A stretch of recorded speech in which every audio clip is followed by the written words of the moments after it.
एपिस्टीन ने extra marital affair को लेकर मुझे ब्लैकमेल किया था, बिल गेट्स का सनसनीखेज खुलासा।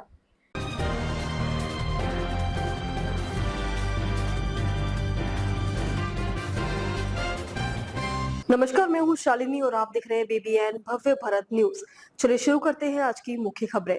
माइक्रोसॉफ्ट के को-फाउंडर बिल गेट्स ने बुधवार को सांसदों के समक्ष बंद कमरे में हुई पूछताछ के दौरान स्वीकार किया कि जेफरी एपिस्टीन से मिलना एक बड़ी भूल थी। कलंकित फाइनेंसर एपिस्टीन के साथ अपने संबंधों को लेकर घिरे गेट्स ने अपने शुरुआती बयान में कहा कि उन्हें शुरुआत में ही एपिस्टीन से कभी नहीं मिलना चाहिए था। उन्होंने बताया कि उन्होंने कभी ऐसा कुछ नहीं देखा और न ही उन्हें ऐसा कोई अंदेशा था कि एपिस्टीन किसी भी तरह की आपराधिक गतिविधियों में शामिल था।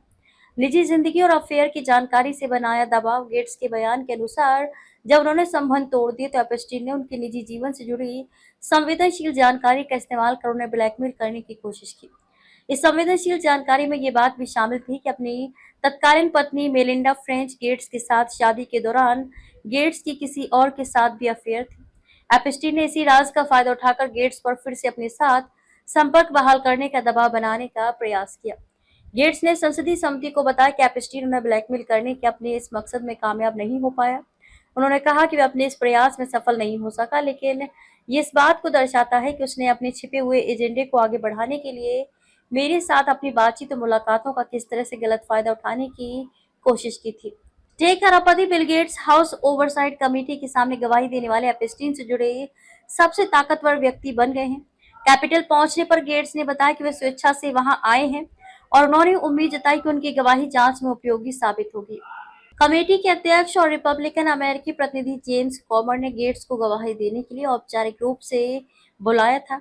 यह बुलावा न्याय विभाग की एपिस्टीन जांच के हिस्से के रूप में जारी किए गए दस्तावेजों में कई बार गेट्स का नाम सामने आने के बाद भेजा गया था। परोपकारी कार्यों के लिए हुई थी मुलाकात। गेट्स ने बताया कि एपिस्टीन से उनका परिचय उनके पेशेवर और परोपकारी कार्यों से जुड़े लोगों के जरिए हुआ था। वह एपिस्टीन के उन दावों की ओर आकर्षित हुए थे जिनमें उसने वैश्विक स्वास्थ्य पहलों के लिए अरबों डॉलर का फंड जुटाने में मदद करने की बात कही थी। गेट्स के अनुसार जब उन्हें यह एहसास हुआ कि एपिस्टीन अपने वादे पूरे नहीं कर सकता तो उन्होंने साल 2014 में उससे अपने सारे संबंध खत्म कर लिए। गेट्स ने इस बात पर जोर दिया कि वे कभी भी एपिस्टीन के कुख्यात द्वीप या उसकी किसी अन्य विवादित संपत्ति पर नहीं गए। गेट्स ने कहा, मैंने कभी किसी को पीड़ित नहीं किया है। हालांकि एपिस्टीन ने व्यक्तिगत संबंध बनाने की कोशिश की होगी, लेकिन मेरी इसमें कभी कोई दिलचस्पी नहीं थी और मैंने कभी उसकी तरफ कदम नहीं बढ़ाया।